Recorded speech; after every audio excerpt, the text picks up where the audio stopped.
So I wanted to welcome everyone to the Voices of Service event. This is the first evening in a two evening weekend for Voices of Service in the weekend leading up to Veterans Day. So welcome, my name is Kendra McDonald, and I'm the Poetry Society of Virginia's Southeastern Region Vice President.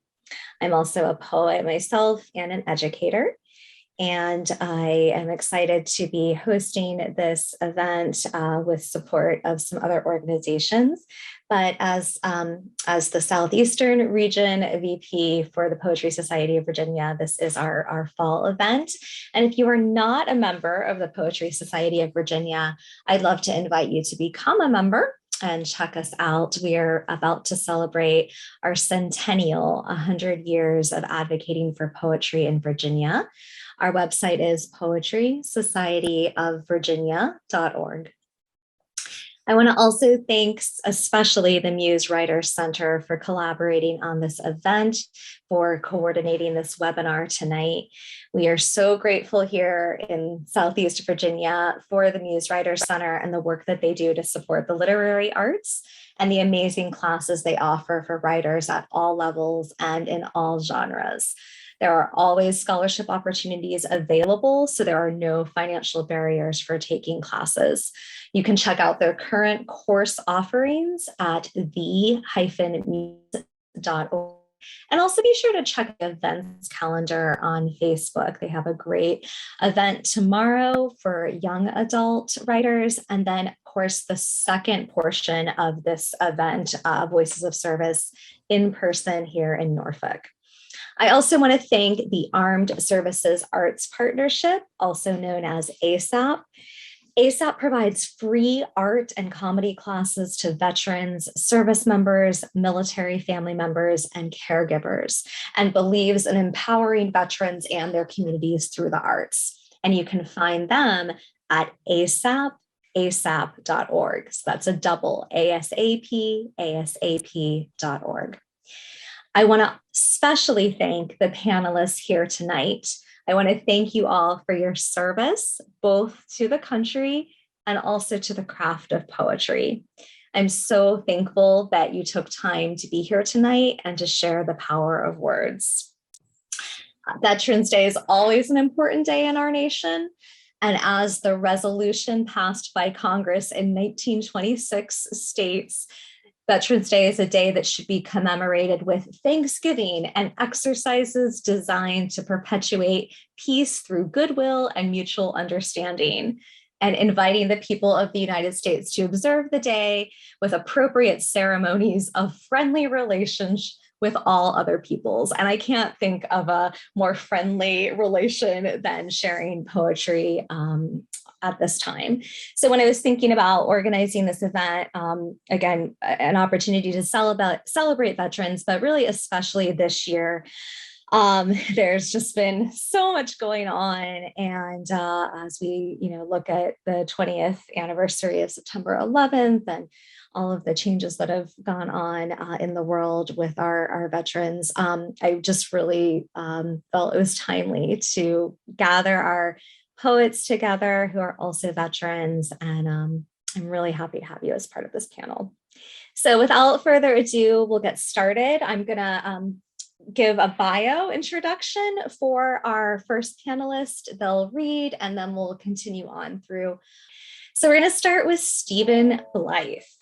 Stephen Blythe received his BA degree in creative writing and philosophy from Georgia State University in 1998. His poetry has appeared in the Moth Magazine, Tool Review, Wassafiri Magazine, 5 Points Magazine, and elsewhere. He also served as the contest committee chair for the Poetry Society of Virginia, thank you, from 2017 to 2019. He lives in Minneapolis, Minnesota, where he is an MFA candidate in poetry at the University of Minnesota.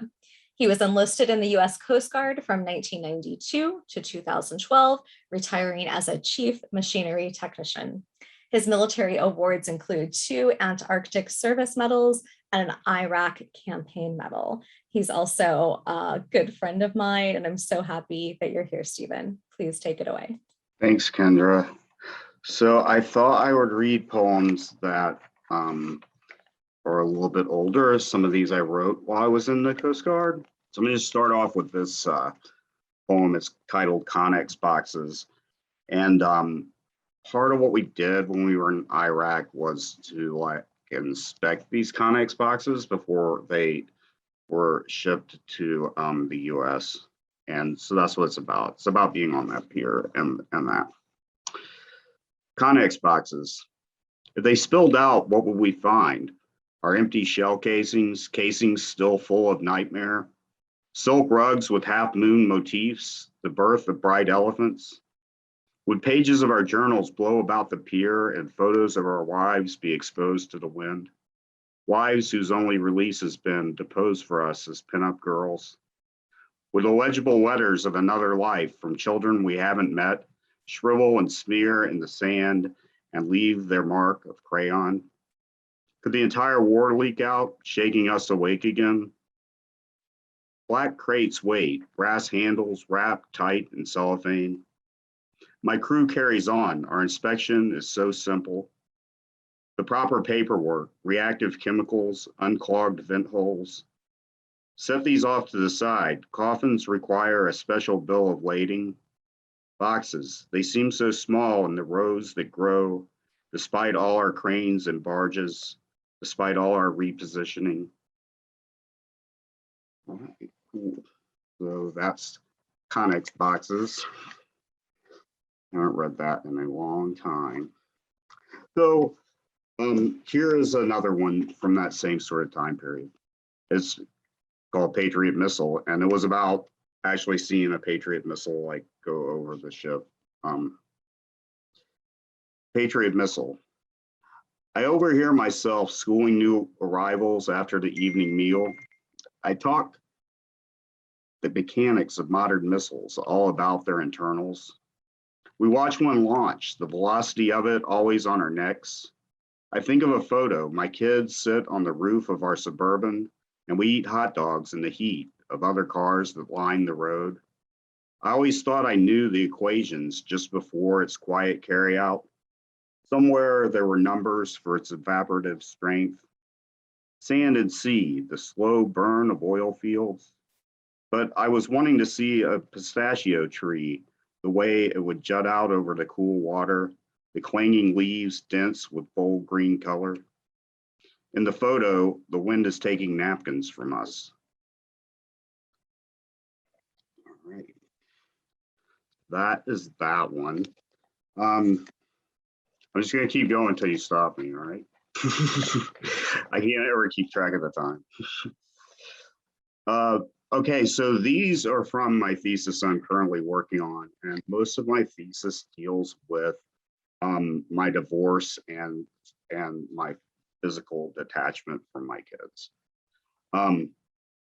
This one's titled Visitation, and it's about when my daughter came to visit, when my daughter and my son came to visit Virginia when I was living there. After she left, after that summer, she hid all these little notes all over my house. And I mean, she hid them really good too. So it became kind of a thing that went on for a few months. And that's what that's what my entire thesis is about. But this poem in particular is specifically about that. Visitation. I reached into my green winter coat pocket and found it. It was a drawing full of stick figures in various sizes, a child's drawing. I went to tell you how I began to cry and laugh uncontrollably when I saw it. Another slip of awkward origami, the penciled signature of oblong heart. Daughter, you are all about hidden in the random, you with your pieces of paper torn from yellow memo pad, tucked away beneath the lint or otherwise placed in the psyche. But today there are no more notes. I dream I am finding them in the shoes I never wear. So many strange experiences because I miss you. A strand of spiral ink held my hand and one pulled from my coffee today, And there is this one where you have made many question marks surround the idea of me.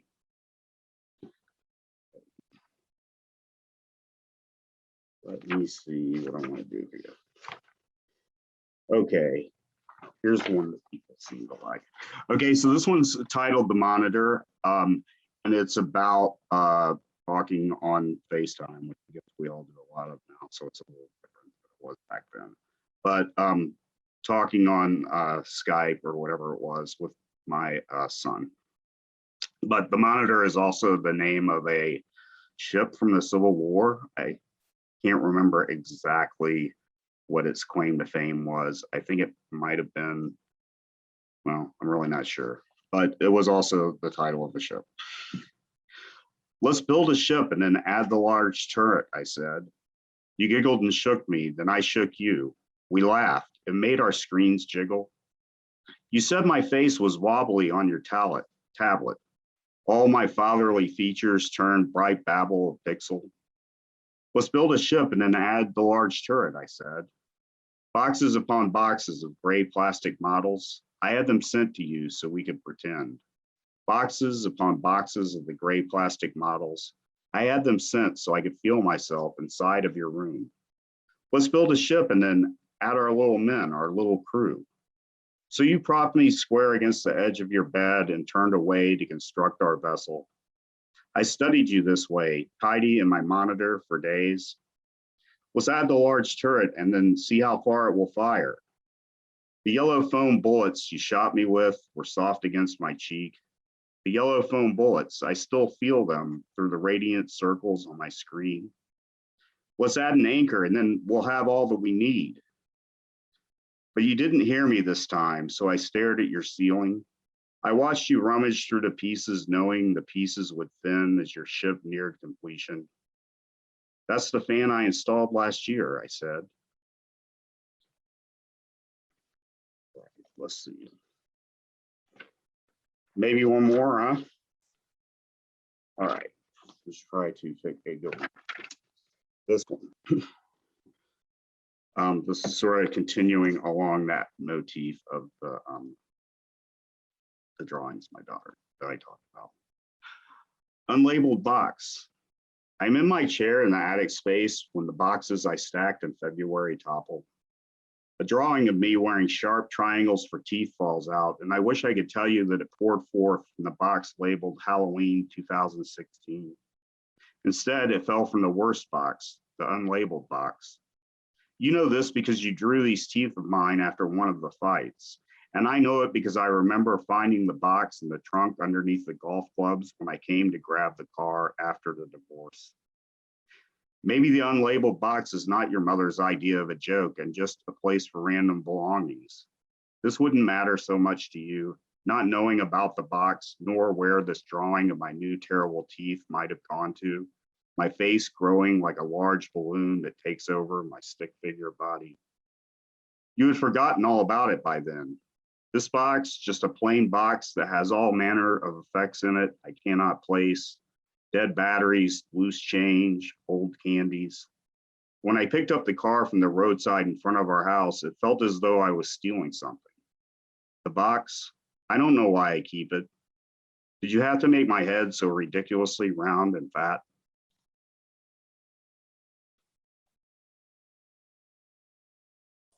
Stephen, thank you. Thank you so much for that. Thank you for those poems. I distinctly remember you sharing, finding those drawings from your daughter around the house, and I'm glad that that inspired you. Thank you very much for sharing.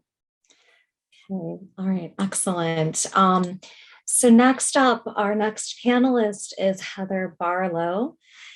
Heather Barlow earned her BA in folklore and folk life at the University of Pennsylvania before enlisting in the US Navy to be a CTI, Chinese and air crewman. She was stationed at Misawa Air Base during 9/11 and served on the Auxiliary Security Force alongside the Japanese Self-Defense Force during that time. After 6 years of service, she left active duty to start her family. She and her active duty spouse live in southern Chesapeake on a small hobby farm, along with their 3 children, 4 cats, 2 horses, and 24 chickens. She is a senior member of the Philomathian Society, the oldest literary society in the United States.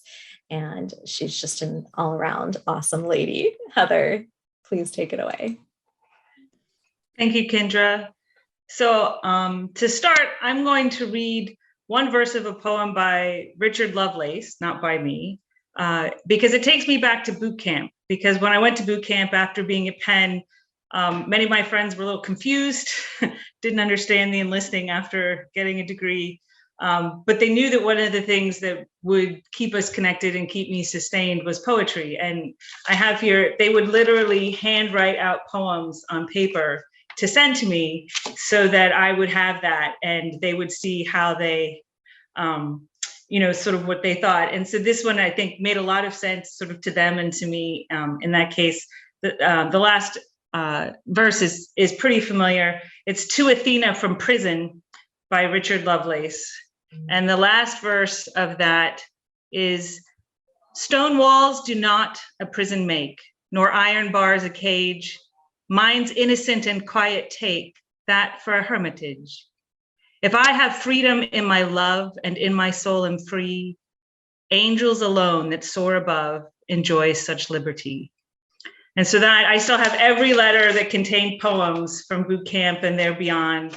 And that was it, right? And so writing poems during my time in the Navy and even after are things that help me process my experiences there. One of my favorite things to do, actually, when my chain of command would tick me off, would be to write limericks about certain people, none of which I will ever share.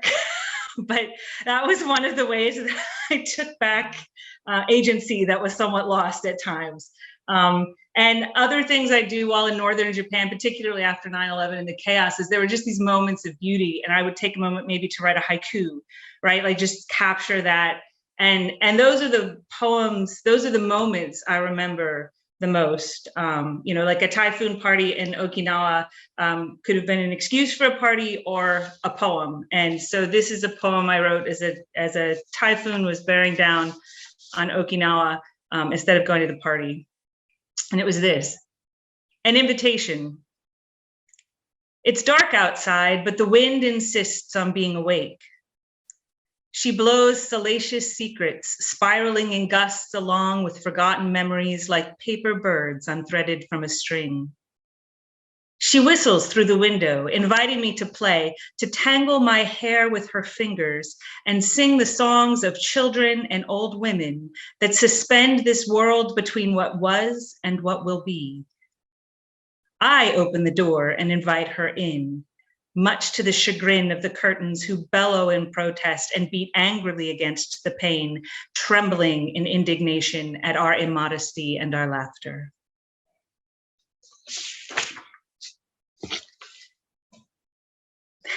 So coming out of the Navy and those things, I got out to start a family. And interestingly enough, when interviewing with my midwife to have a home birth, the thing that struck her the most was that I had been through SEER school. And when she found out that I'd been to survival, evasion, resistance and escape school, she was like, this interview is over. You're going to be fine. Like everything you need to know about like how your body, like you're good. And it occurred to me that in many ways that's true, because I think the military at times for women can be that place where we are tested in our bodies in ways that civilian society is not a place that we are tested, that are all of those things, and that birth is that as well. And I think that, both military service and giving birth for me had a lot of parallels, and whether we have that power in that moment of our greatest vulnerability or we don't, depends both on ourselves and the environment around us. And so this is a poem inspired slightly by SEER school, but would make sense if you didn't have the backstory. But it's one I wrote for a friend as a gift for a baby shower, because she'd heard my birth stories. She loved those birth stories. I had a sense she probably wasn't going to have the same birth stories that I have, because I love birth stories. And so I wrote this poem for her. Mother to be. Mother to be, you are strong. You are beautiful. You are powerful. Within you grows a universe, a poem knit of flesh and bone, waiting only for breath. So when the time comes, breathe, birth with screaming fire or singing earth or the silence of waters. For whatever you do, you will not be wrong. Your very cells contain the knowledge more ancient and true than all the wisdom of man. So mother to be, you are strong. You are beautiful. You are powerful. Become who you are.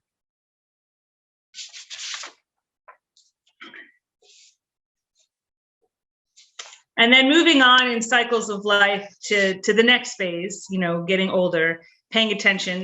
There's no birthing classes, there's no tap classes for what it is to get old and see that. And so paying attention to details that way. I wrote this one observing, helping a friend pack things to get ready to move to assisted living. And this is packing things. We sort through the remnants of a life led, and she needs to tell me the stories she has hoarded. There are jars of sand from Egypt and Hawaii, cords of correspondence written in exquisite penmanship with fountain pens on thin yellowing skins of paper, boxes of stationery never used, concert programs from music from another time, receipts from the last century, medical supplies for more recent needs, and buried under the weight of it all is a clear glass jar filled with milkweed seeds. 85 years old, she says, from the war, when we would collect them for parachutes. The seeds press against the glass, their gossamer strands weighing less than the container, and I wonder if we let them go, would they float away? Would they plant themselves in new gardens and grow, find their way to fertile ditches there unnoticed except by grateful monarchs migrating, or perhaps they would simply decay to create new soil for new life? She decides we need to pack them, put them back in a box so she can carry them with her.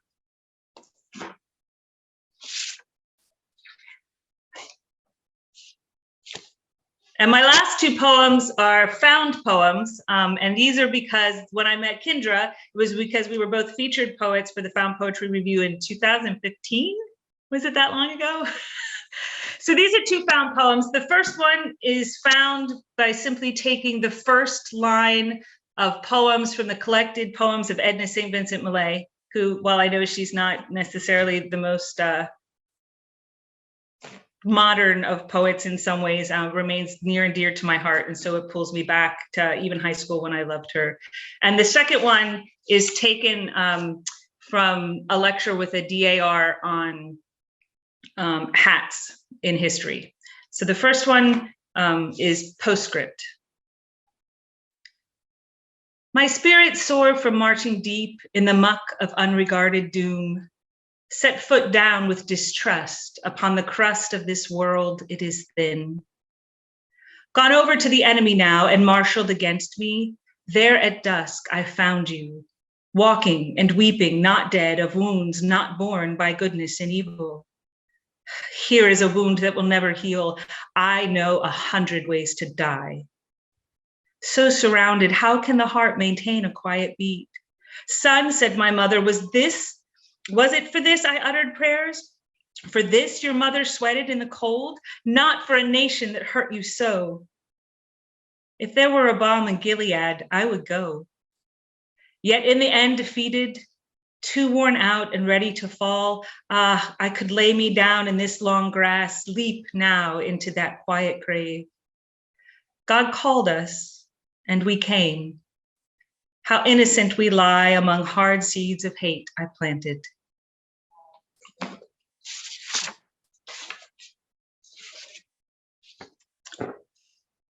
Pins and needles. My ancestors wore hats, manipulated by time and water, by class and history. My ancestors wore hats, black and white hats, and hats of strange color combinations. My ancestors wore hats that roar with depression, hats stuffed with toilet paper.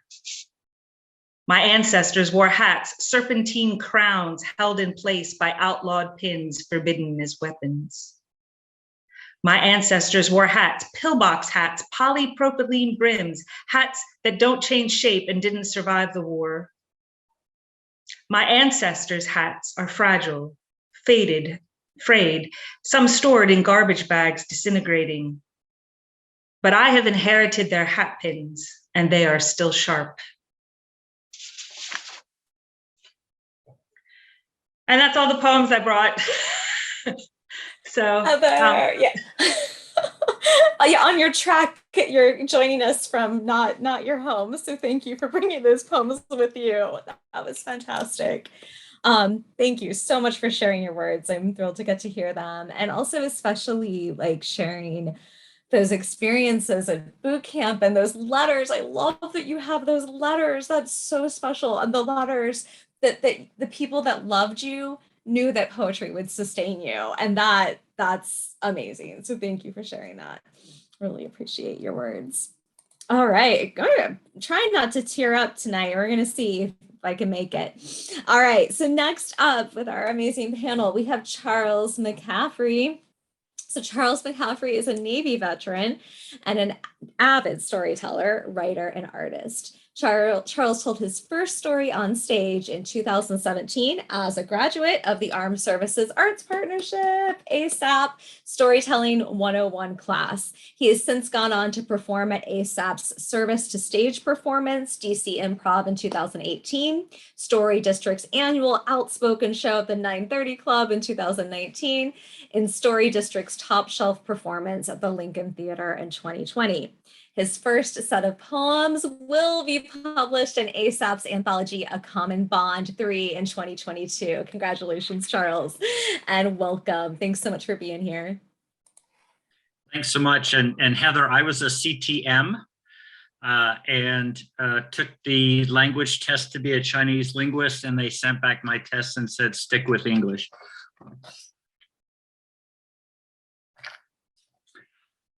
So I have always carried a notebook with me, a journal with me, and even though I wasn't trying to write poetry, I would just take short notes, a word or two about an impression or a feeling, with the idea of coming back to it. And sometimes I do come back to it, and sometimes it stays in the form that it is. So much like Heather, I'm going to read kind of my progression through life and through the military. Starting at a very early age, leaving, for the military at 17, and kind of the whole coaster through that. So the first one's called Big Sky. I've always felt that there was a certain duality to life in Montana, a struggle between wide open spaces and vast emptiness, between opportunity and desolation, second chances and last resorts, between staying or leaving. I am a Montanan.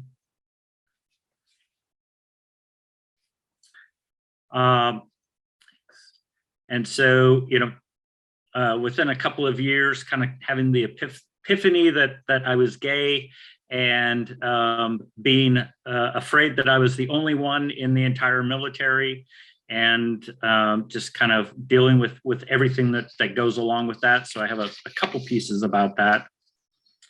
A young man stood at the threshold of life, eager and innocent. The vast expanse of his future stretched out before him, bright and promising. Time passed, and an ominous presence loomed over him, dark and foreboding. Doubt, disillusionment, confusion, and fear overwhelmed him. He saw his life as an insignificant speck of dust carried along by insensitive and uncontrollable forces. In a world full of people, he felt alone. A young man stood in the midst of life and wept.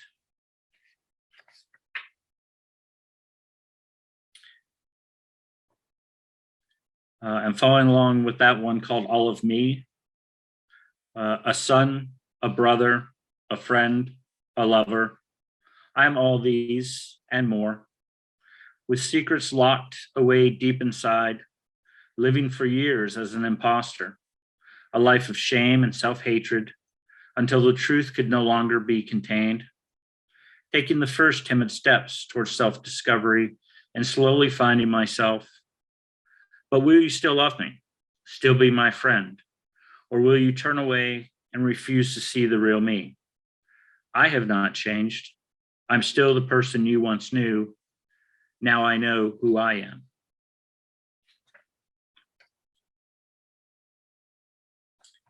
I think for a lot of veterans, obviously, September 11th was a day we all remember for different reasons. I had just started dating somebody about a month before, and we were both in the military, and that added an extra layer, if you will, of tension and frustration and fear and everything. So this one I just call Just Another Day in September. History and culture met with explosive force high above the world on a bright September morning. Steel and glass, lives and illusions shattered in the blink of an eye. And in the aftermath, investigations, legislations, invasions, rainbow alerts, must defend, must avenge, and another generation of damaged youth, physically, mentally, and emotionally. Thank you for your service.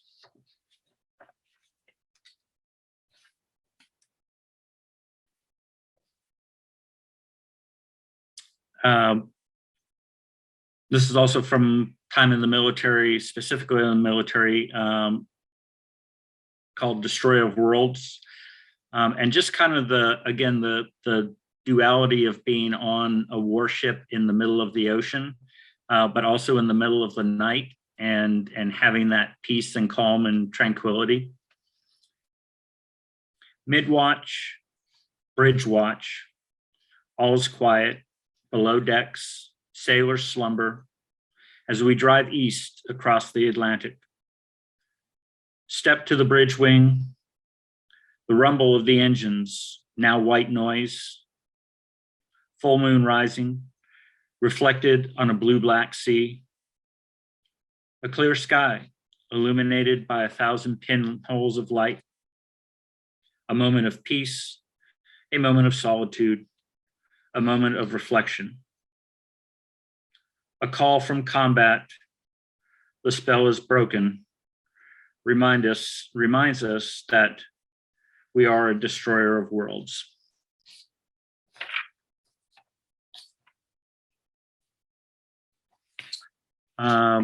So the last two that are mine, so my partner was killed in combat in 2004, and poetry was one of the ways that I could still express myself and keep the meaning behind it hidden, in case we were still under don't ask, don't tell at the time. So this one's called Alone. The night returns. It loves to mock me. I lie alone in the darkness and it envelops me. I close my eyes and you return, lying silently in my arms, feeling your body gently rise and fall. In silence, I caress you. You comfort me in the loneliness of the night, only to flee at the first light of day, becoming only a memory and leaving me alone once again.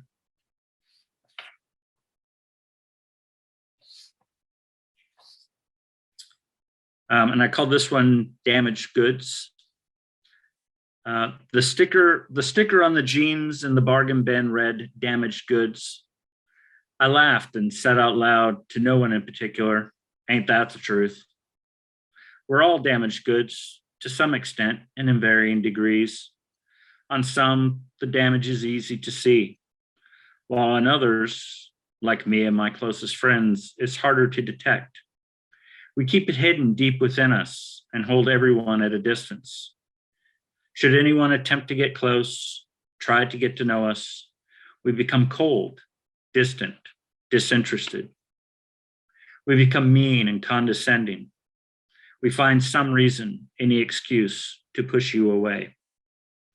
All animals maintain some form of self-defense mechanism.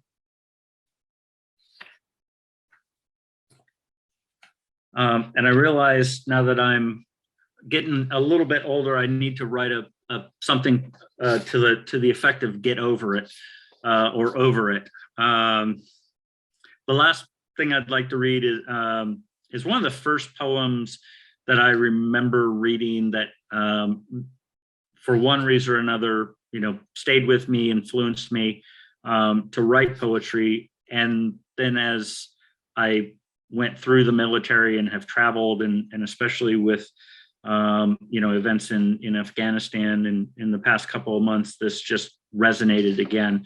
And I think probably most folks have heard of it, Ozymandias by Percy Shelley. And even though it was written, I think he wrote this particular piece in the early 1800s, it still really resonates. I met a traveler from an antique land who said, 2 vast and trunkless legs of stone stand in the desert. Near them, on the sand, half sunk, a shattered vestige lies, whose frown and wrinkled lip and sneer of cold command tell that its sculptor well those passions read, which yet survive, stamped on these lifeless things, the hand that mocked them, the heart that fed. And on the pedestal, these words appear. My name is Ozymandias, King of Kings. Look on my works, ye mighty, in despair. Nothing beside remains round the decay of that colossal wreck, boundless and bare. The lone and level sands stretch far away. Thank you. Charles, thank you. Thank you so much for that reading. And thank you just for sharing your story and for your vulnerability and for, I think, capturing so much of what poetry is and poetry does. You talked about like the snippets of paper that you write things on, and poetry does that, right? It captures that specific moment and then makes it universal. So thank you for sharing that. I also want to thank you and Heather for invoking. We've got Shelley and Edna St. Vincent Millay invoked here in this evening. So that's awesome. Thank you. Thank you for that. All right. So next up, we have Anne Barlieb. Anne Barlieb medically retired from the Army in 2018 after 14 years of service as a combat helicopter pilot, psychological operations officer, and strategic planner. In retirement, between many medical appointments at Walter Reed and the DCVA, she spends her time writing, meditating, and mentoring service members going through the arduous medical board process. I threw in arduous there, Anne. Thank you for being here. I'm excited to hear your words. Thank you. So I kind of started referring to my work as poetic memoir. I spend a lot of time dealing with issues in therapy, and so I've come to write about that. This one's called I Forgot I Once Said to Uncle Sam. Take me to the oldest lady who sits out on the edge of town, the one who tells visitors that there are stars in the mountains, walks barefoot around her heirloom herb garden when the moon is full, the one with only a single long crooked tooth left beneath her upper lip, makes her own bread by hand, feeds it to the birds, the one who predicts weather by observing how the black and white goats change their eating patterns up on the hillside. I want to see this woman who you all call crazy, to hold her wrinkled, calloused, dirt-stained hands in mine, look into her crystal blue eyes as she pulls me in close to whisper the things she alone is appointed to have me know. Let me drink saffron tea soaked in rainwater collected in ceramic pots that morning. Pressing her warm, thin, dented tin cup against my lips, I look around at the carpeted walls lined with patchwork quilts like the inside of a perfect womb, a mysterious dark abyss that conceals the light of life itself before it thrusts violently forth. Take me to this cast out place of condemnation and ridicule. Let me love everything about this woman, even if it means losing you forever. Please take me to her place and leave me there. Only now, sitting here as I am in this still and essential moment, do I know that is exactly what he did.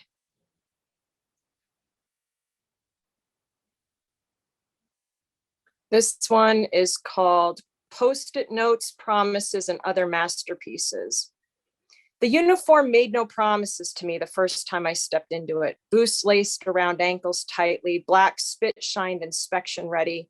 Now steel-toed prehistoric artifacts replaced with tan-colored sneakers.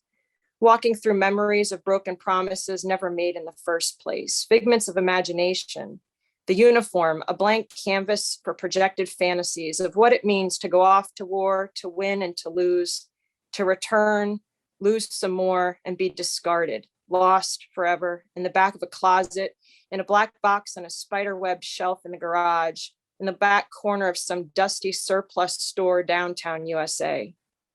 I made no promises the last time I stepped out of the uniform, walked away quietly, barefooted, the future a blank canvas upon which to create a masterpiece, written in post-it sized letters to myself years before, a lifeline through hell time from my soul to my soul, promissory notes to be read out of order when finally found, then left behind, precious memories of memories, projected now on a path of becoming what is meant to be, all that I am, I am.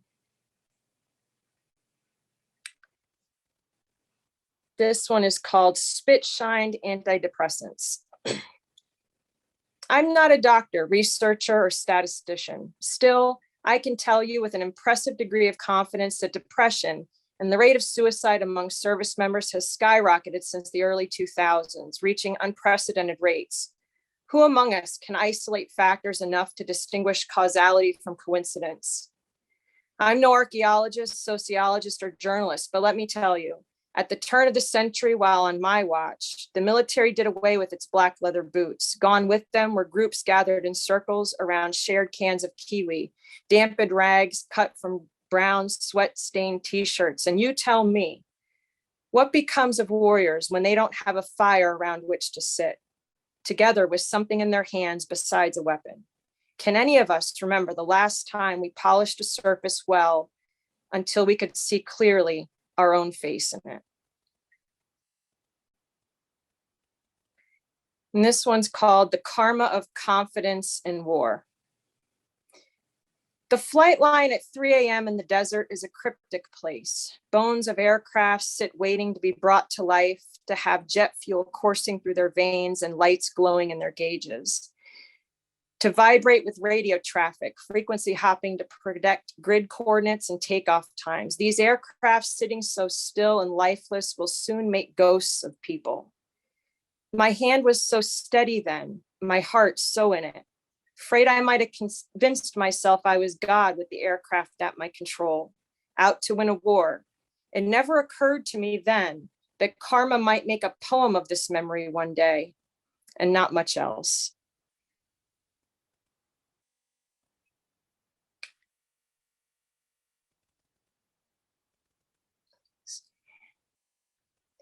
This one's called Small Talk and Other Collateral Damage.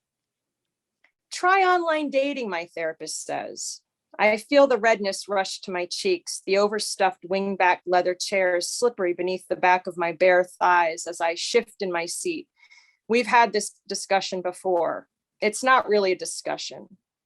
I take inventory of the shelf of books behind her head. Surviving trauma, The Body Keeps the Score, PTSD management, moral injury, the marriage inventory, CBT for special cases, boundaries, sex after sexual trauma for men. She wants me to practice relating with real people. She wants me to figure out what I like and don't like in public, safe places. I should get to know people, she tells me. You're beautiful, you're young, you have your whole life ahead of you. I can't hear her over the questions screaming in my head. Should I warn them about the night terrors? When do I mention the suicide attempt? Do I explain that I see collateral damage everywhere? When I see children playing in their own backyards, when I see people in lines or crossing streets, when I see white pickup trucks, when traffic is stopped, when I close my eyes in the shower, when I wake up, every time I wake up. When is it too early to tell someone this body hasn't sexed in over 100 years and that I'm not sure it's ever made love in its entire life? When is it too late to tell them? Or are these the kind of things that were better kept to myself? When people ask me very innocent, seemingly obvious, or what should be simple questions like, so what did you do in the service? Or how is it that you're retired so young? I imagine cocktails and small talk at corner booths and busy crowded places, white tablecloths and lemon wedges. My head spins, my mouth suddenly a wasteland full of chalk. Leaning in, the therapist asks if I'm all right. She hands me a box of tissues. It's the same box from last week and the week before. Her nails are perfectly manicured, fire engine red. I smell what I think is her deodorant, powdery and floral, something delicate. The discussion definitely went much better today than it did last time. This is progress. Maybe I'm actually getting better. I can't be getting worse. Let's see, time for one more maybe? Yeah, okay.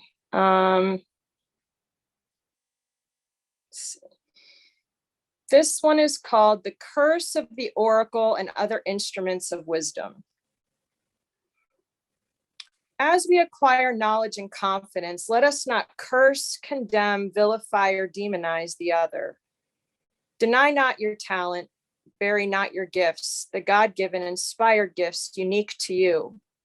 But what of the prophet, the psychic, the seer, a witch, the one whose purest gift is a sin to share and to bury? Practiced among the lost, the forsaken, children everywhere. Let us walk each other home now, far and away from everything that is believed. Thank you. And thank you. Thank you so much. Thank you for sharing your words. Amazing story. I mentioned before we were getting started the idea of narrative medicine, and if poetry is not a form of narrative medicine as you tell your story, I don't know what is. So thank you very much. All right, and our last panelist is Colin Halloran. So Colin D. Halloran served with the US Army, deploying as an infantryman to Afghanistan in 2006. After being medically evacuated out of the war zone, Colin returned to civilian life, where he became a teacher and a writer, earning an MFA from Fairfield University. His first book shortly thereafter, a collection of poems on his war and redeployment experiences, was published in 2012 to much acclaim. His sophomore collection, Icarian Flux, was released in 2015. In response to the increase in mass shootings in the US in 2019, he published Thou Shall Not Kill, a primer even that uncle will understand. An irreverent but sharp children's book style rebuke of the culture of violence, complete with illustrations. He has had essays and short stories appear in such anthologies as Retire the Colors, The Road Ahead, Incoming, Sex, Drugs in Copenhagen, and the forthcoming Military Writers Guild, Why We Write. So please welcome, it's my pleasure to welcome Colin Halloran. Thank you, Kendra. Thank you. Oh my God, everyone sharing your work. Just, I gotta like collect myself first. So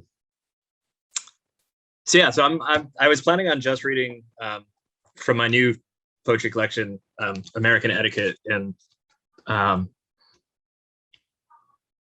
just like everyone's sharing so much vulnerability tonight, and so I'm gonna read a new poem that I haven't looked at since I written it.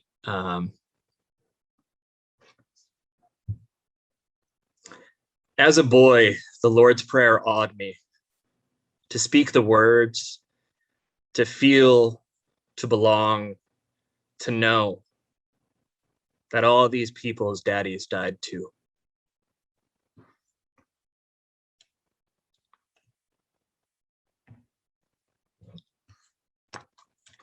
It's like that. Sorry, that's hitting me a little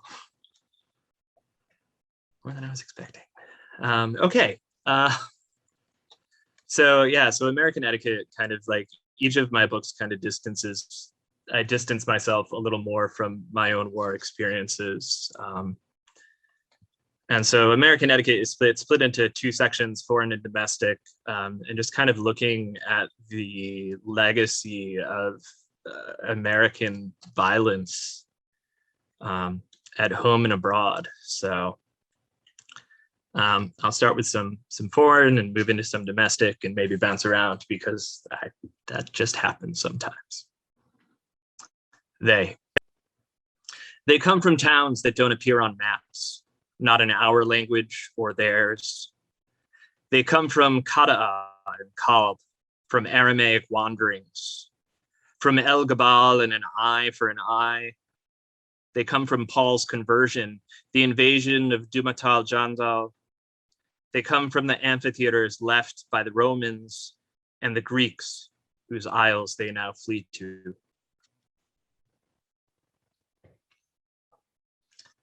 This one's called Daoud Nabi. Daoud Nabi was the elderly gentleman who died trying to stop the Christchurch mosque shooter on the 15th of March in 2019. I wish that I could be like you, greet hate with open arms, offer only love in return. I wonder if it took you all of your 71 years to learn compassion like you had. How much of it came from your native Afghanistan? How much from the Western world? How much from within? I wish I could have faith like you in people, in myself, in God, in all that comes from within. That if I open my heart as well as my eyes, my arms as well as my mind, that I could let tears of love pour freely. I wish that I could tell you I'll try, that I'll do all I can to live the legacy you left your granddaughter, that I'll keep you in my heart, make sure others know not just your name, but your spirit.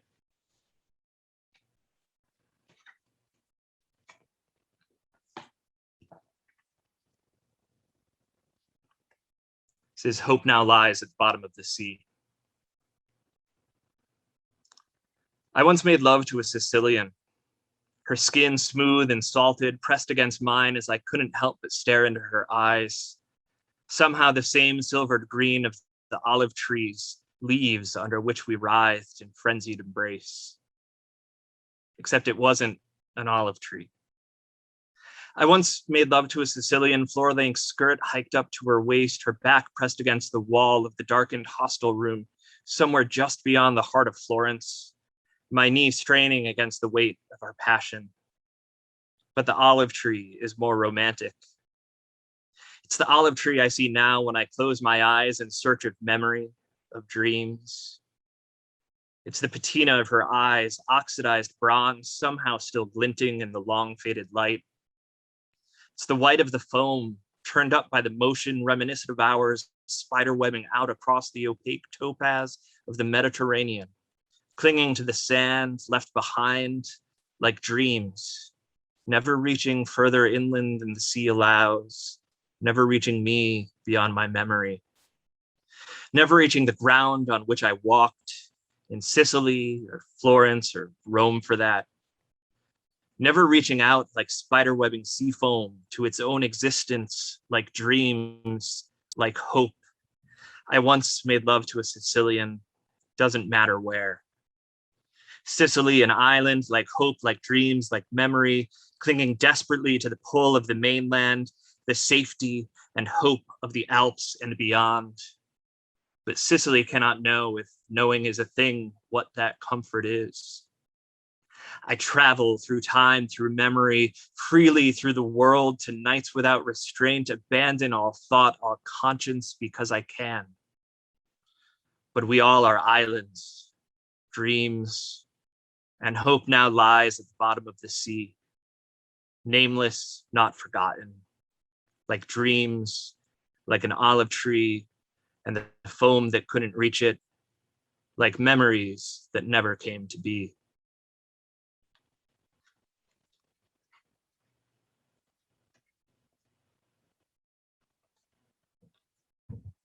Abu Omar. Abu Omar gives us hope for recollection of what it was to live, what it is to be present. He exudes an academic air as he sits in slippered feet, smoking pipe perched thoughtfully.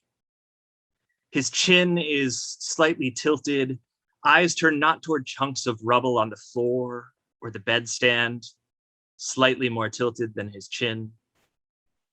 He does not seem to notice the places where the roof caved in, the shutters barely dangling, the windows long since shattered. His Aleppo is not the background, smoldering buildings, bloodied streets, and smoke-filled skies. No, he packs his city contentedly into his pipe and slowly cranks his gramophone. He is the wizard of Aleppo, white beard and all, creating the magic of memory, but also of hope, a belief that things could be as they once were. It's my home, he says, as though it's obvious why he hasn't left this war-torn structure, this city of rubble, this place that documents his loss. Because for Abu Omar, this place is home. This place is hope, that one day his grandchildren will once more fill the space with joy. But for now, he first fills his pipe, then fills the wall-less room with strained notes that move from vinyl into the streets as so many revolutionaries had before. Because this is his city, this is his home, and this is his hope.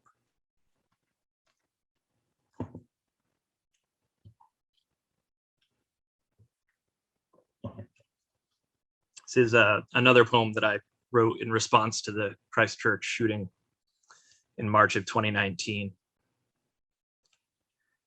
Christchurch. There's nothing holy about it. Bodies falling like Mary's tears, not in worship, but in their final act. Allah Akbar. And I find myself mourning for New Zealand because this sort of thing isn't normal there on the North Island or the South. Because it's been 20 years since the last time such a thing happened, because annual rates of homicide rarely reach 2 digits.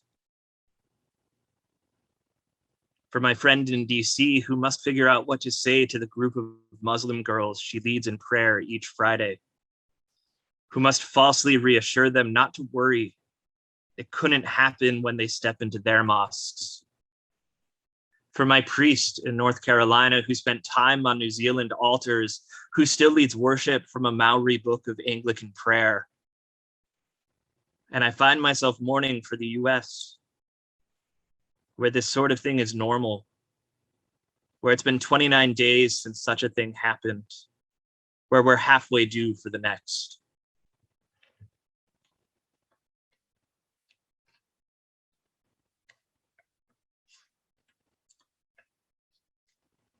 This is a poem called Elan. It goes back to September of 2015.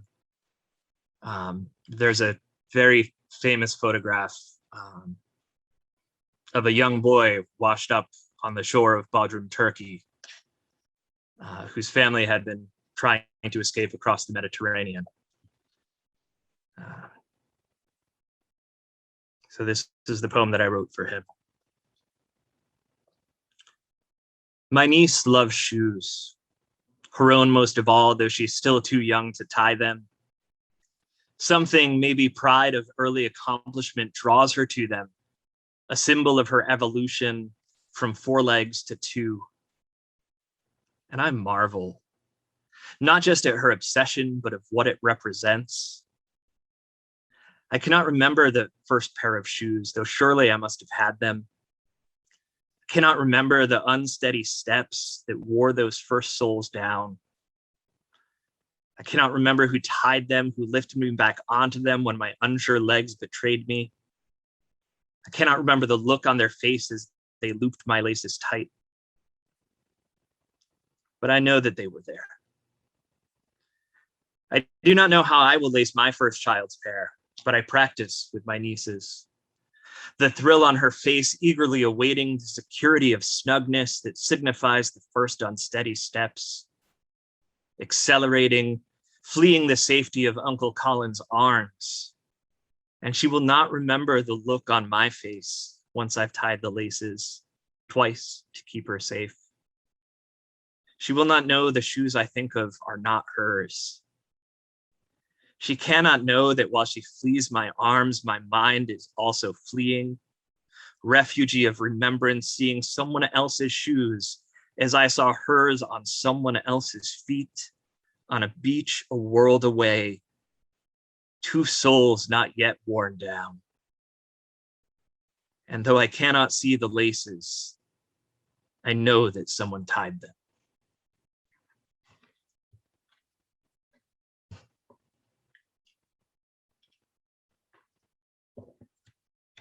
This is the title poem of the collection, American Etiquette. They told us not to talk politics, so we pack our frustrations in pipe bombs and send them across the aisle. They told us not to talk religion, so we load our questions into 20-round magazines and fire them at those we do not understand.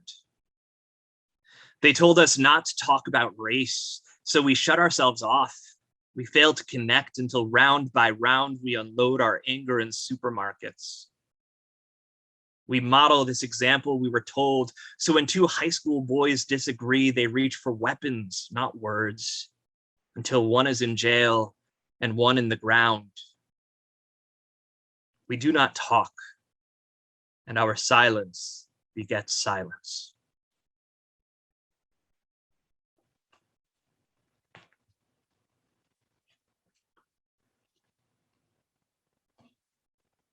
Changed my mind on that. So I was all ready to go. This bar, once a shed. 617 miles southeast of Pittsburgh, America nestles between a cemetery and a Dollar General. Motorcycles lean like tessellations, mirroring the slant of the old shed's patchwork roof.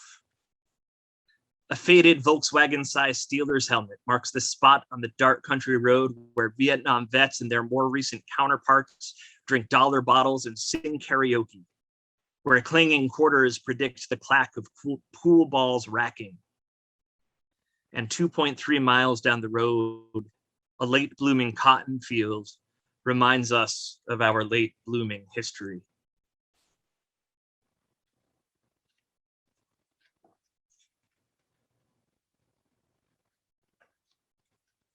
A new Colossus.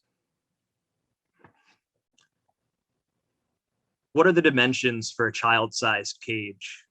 How many feet? How many inches? What is the volume by hate? How many thoughts and prayers can fit in a cage, in a lifeless piece of legislation? How many daughters drowned and sons separated? How many is enough? How many bodies will it take to cover her beacon of hope, that old Colossus telling the new lie? There's no sweetness here, no shelter that's not forced, no golden door, no sunset gates. Here we imprison people, humans, not lightning. Narrow your eyes in harsh command and turn the world away. Exile mothers yearning to be free, wretched refuse on our shore. We are the new Colossus, the tempest tossing masses from our land.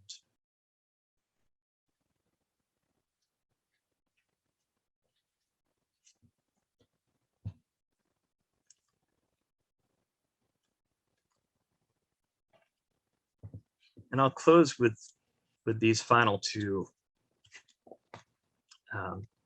The first is crickets. In upstate New York, a young girl wishes on a falling star, just like Jiminy taught her. Humming softly, more to herself than others, the simple melody that masks such complex thought, dreams, desire, future. I wonder if a world away as rockets fall like rain, young girls and boys mistake these arcing streaks as cues to wish.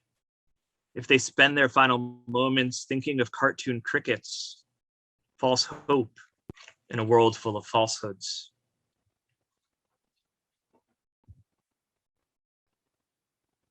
And I'll end with this poem, When the Devil Looks Like You. I was raised in a Fox News household. Rush Limbaugh on the radio when I got home from school, Bill O'Reilly before bedtime. The government taught me how to hate. The rhythmic slash stab of the bayonet into orange dummies whose slanted eyes hinted that cadence shouts of kill, kill, kill had echoed here before. My mental illness dragged the knife point up my arms. Deep vertical grooves later hidden by ink. The army taught me how to kill. Assault rifles, crew served, handguns, hands if need be. The army taught me to kill and kill well. We are the suburban boys, Florida, Texas, Ohio, Colorado, Connecticut, like me. Places with streets like Maple Avenue and Oak Ridge Road where you know the best candy is on Halloween. I watch the news, doesn't matter what channel now, and see myself, a past that could have been. My mental illness held the bottle to my lips, the knife edge to my wrists, clutched the cell phone to my ear as I spoke my desperate goodbyes. But it never pulled the trigger.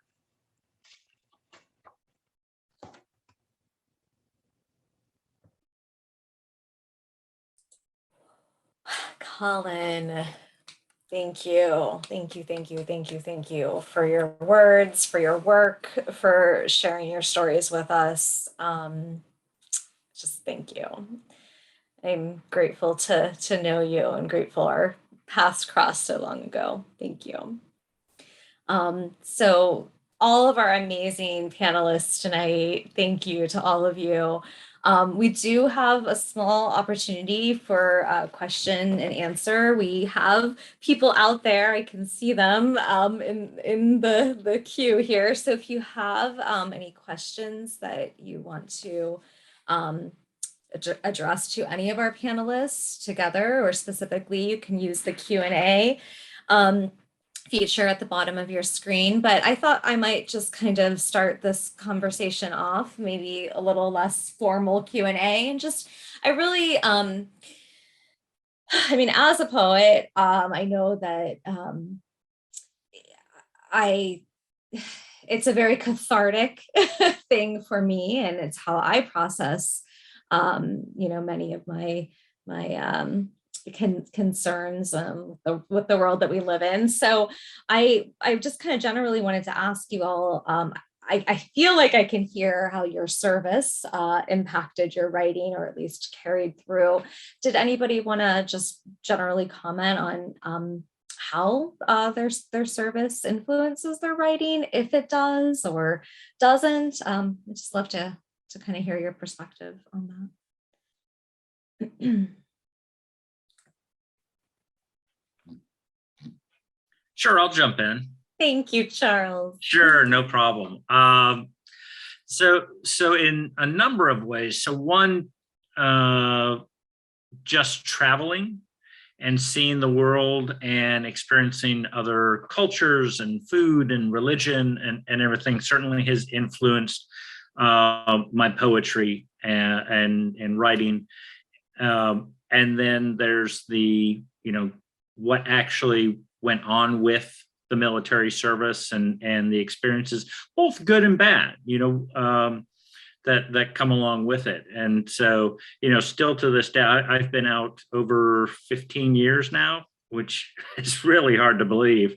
But yet I still come back to it probably, on a regular basis for inspiration and memories and everything. Thank you, Charles. Yeah. Anyone else want to comment? Yeah, I mean, I briefly mentioned it before, but the kind of the evolution of my books is like my shortly thereafter is I call it. I appreciated what you said, Anne. I call shortly thereafter a memoir in verse, because it's my memoir about my time in service. Icarian Flux kind of takes a step back from that and explores life with PTSD, using persona to kind of create that narrative distance. Obviously, my PTSD is directly related to my service, and so my writing about PTSD is influenced by service. And I think the biggest thing, kind of, Charles, you just said like the good and the bad, right? I think it's important to remember the good as well. And I think for me, the best thing to come out of my service is just this deep empathy and appreciation, not just for the people of Afghanistan, but all the people who are impacted by what is essentially American imperialism. I'm also out 15 years now, which is crazy. And the farther I've gotten away from it, the more I've moved into real deep anger over things that we do and continue to do and have done, and that I have done and participated in. And like I said, just a really deep empathy for those whose, it's not that they're voiceless, it's that too frequently people choose not to listen to them. And so that was, a big piece of American etiquette, was trying to give those voices a boost. And I don't know that I would have that if I hadn't spent as much time with the people of Afghanistan as I did. Thank you, Colin. Yeah, I love, there's a quote from Nikki Giovanni. I think writers are always told, like, write from experience, and Nikki Giovanni says poets write from empathy. And I think that, poetry is one of just the purest forms of really empathizing with others. So we have a question in the chat. Let's see. So this is from Joe, and he's asking all of the panelists, to all of you, do you think you would have turned to poetry if you had not been in the service? So that's his question. And Joe, I'm not sure if you were able to catch the whole webinar, but several of our poets channeled poets that influenced them. And I also wanted to mention, Colin, I appreciated your nod to Emma Lazarus in that Colossus poem. So thank you. Did anybody want to jump in on that? Sure, yeah. I'll just answer with this. Oh. That's my first grade poetry journal that I keep at my writing desk. So yes, no. I would have turned to poetry even if it weren't for my service. It's the reason I turned to poetry, to process it. I love that so much. I love that so much. Thank you. Thank you for showing that. It's amazing. My grandmother has a poem that I wrote when I was like 6 about the robin and the tree outside. So I feel like poetry was always kind of in the bones for me as well. But Stephen, I'm sorry, you were going to jump in. Oh yeah, I was just gonna say that I had gotten a degree before I went. So yeah, of course. But just to answer the earlier question, I feel like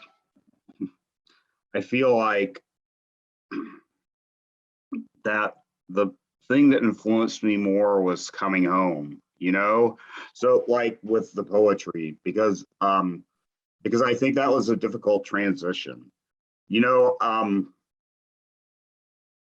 when you're in the military, you're sort of like insulated, you know what I mean? And I think that the transition out of it, however that transition winds up occurring, is like difficult. And that's kind of what I've been focused on with my work, for now. So Yeah, thank you, Stephen. Yeah, I can definitely see that in the poems you read from your thesis. Definitely.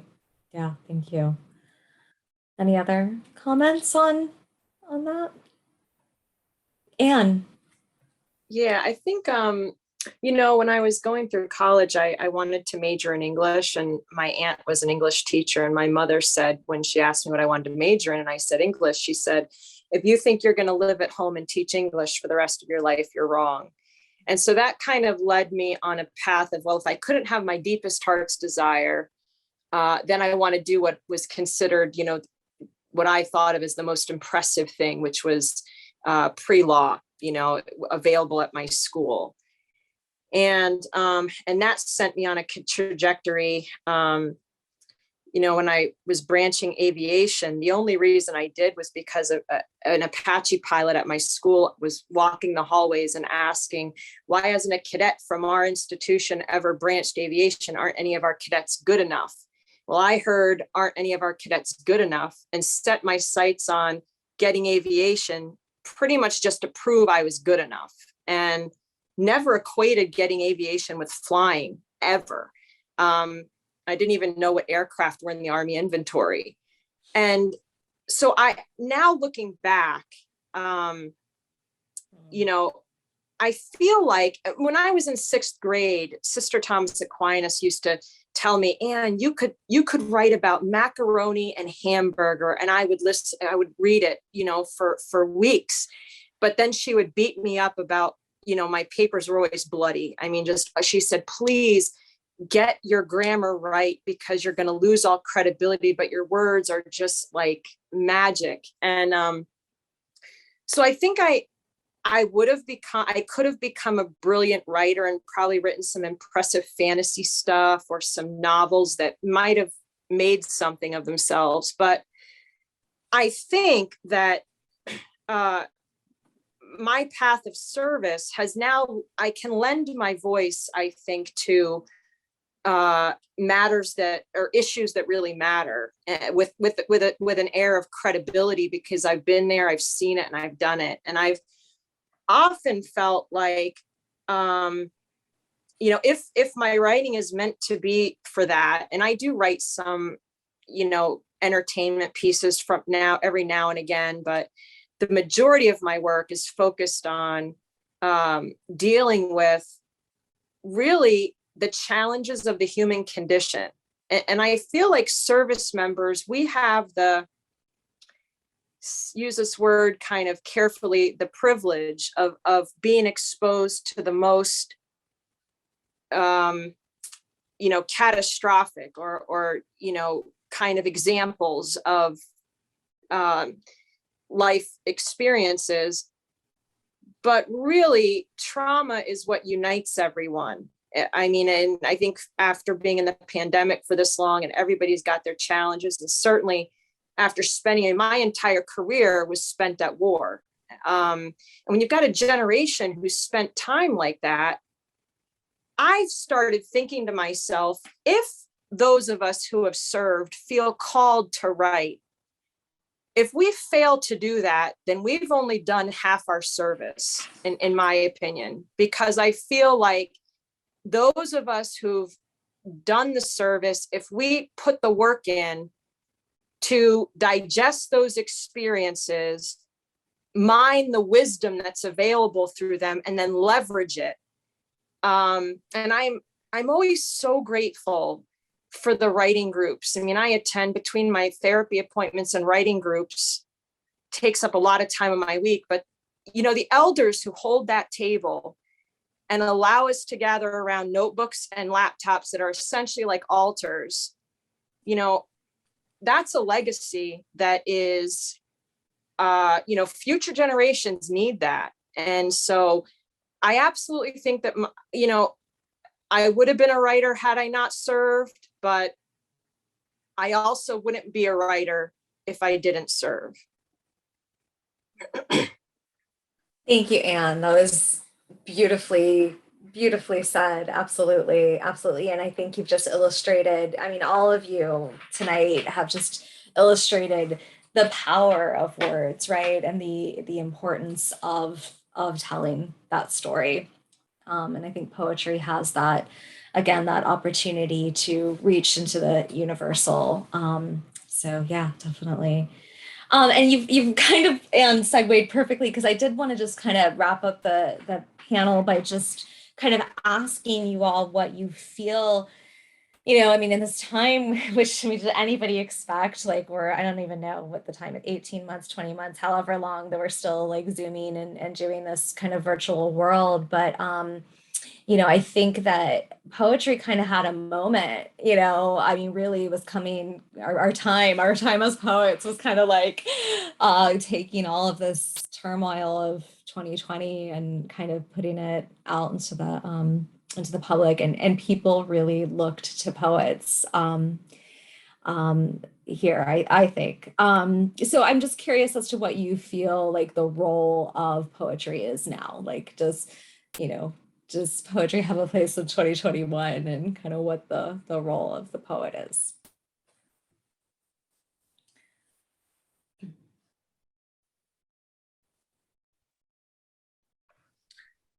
Thanks, Charles. Yeah, so I mean, I'll say yes, and again, this is my first time reading any poetry, or any of that. There's lots of scribbles on pieces of paper and everything like that, but and I apologize, the name of the young lady who spoke at the inauguration, Amanda Gorman.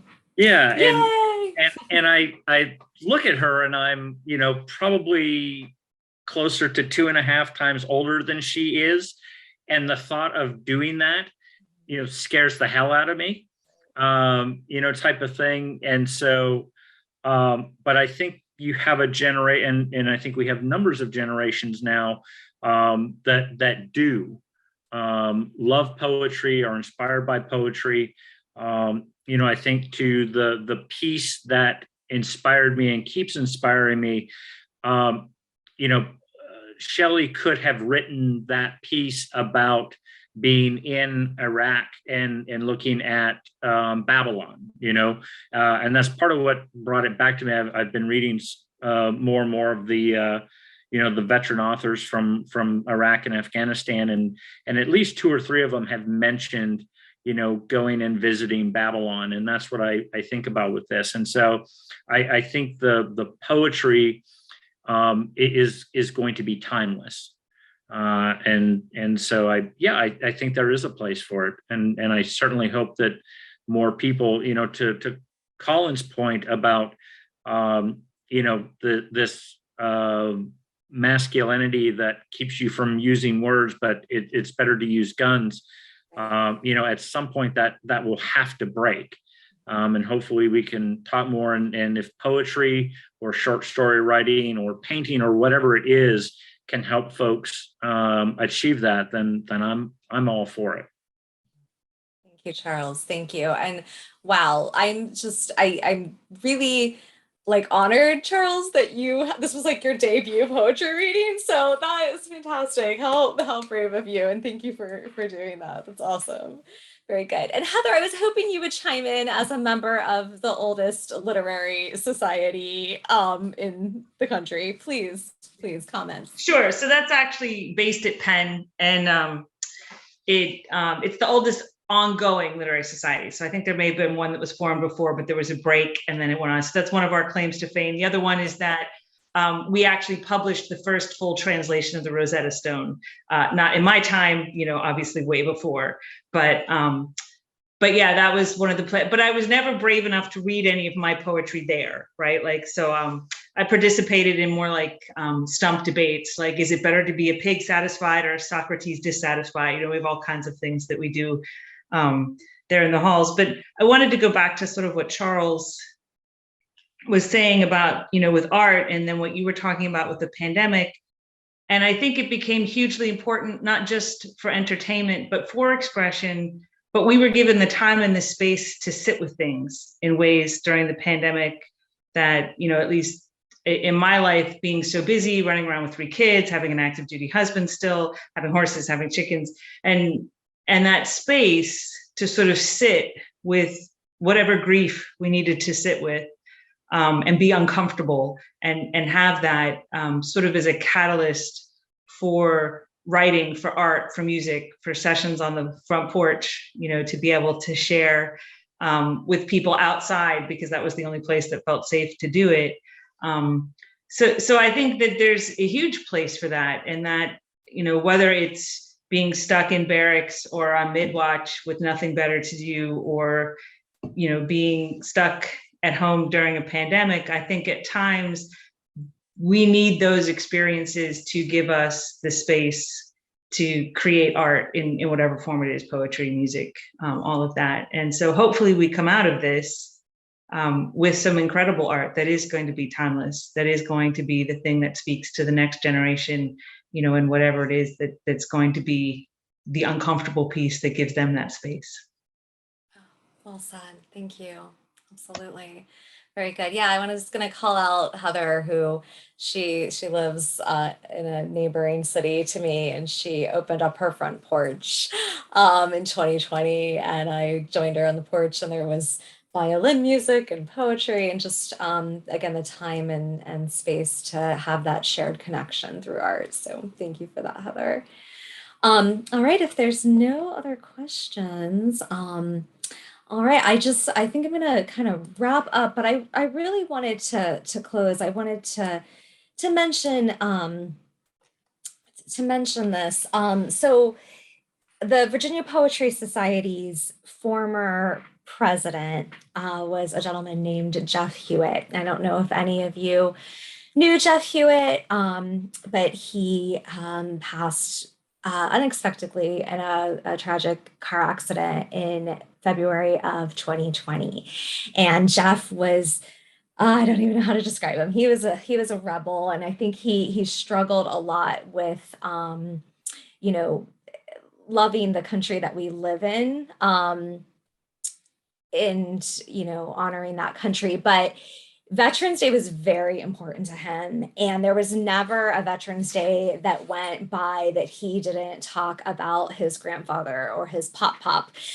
So I have a little note from one of Jeff's former social media posts honoring James Joseph Hewitt Sr., born in 1919 and died 2012. Named after his uncle, Lieutenant James Joseph Hewitt, who fell at the Battle of Muse Argonne during World War I. Said to be the costliest conflict in American history. James Joseph Hewitt was the surviving witness of the Hindenburg disaster. He was a Pearl Harbor veteran. He was a World War II Pacific Theater veteran. And there was, like I said, not a Veterans Day that went by that Jeff did not recognize his grandfather for the life of service that he led, even though Jeff sometimes struggled with what service in this country means right now. But it was one of his goals as president of the Poetry Society of Virginia to organize a Veterans Day event. And so it was very important to me to carry that wish through this year. And I think that he would be proud of this event and just absolutely blown away by all of you. And I'm so thankful for your time tonight, for the power that you've given your words, for the stories that you've shared, and just, again, really grateful for this time and for everyone that's joined in. I also want to mention the second part of this program is an in-person program here in Norfolk tomorrow night at the VFW with some amazing poets and a panel discussion and open mic opportunity as well. So please visit the Muse Writer Center event calendar for details on that. But I'll just take this final moment to thank all of you. Anne, Heather, Stephen, Colin, Charles, thank you all so much for your time, again, for your service to this country and for your service to the craft of poetry and for sharing your stories with us. So thank you all. Good night.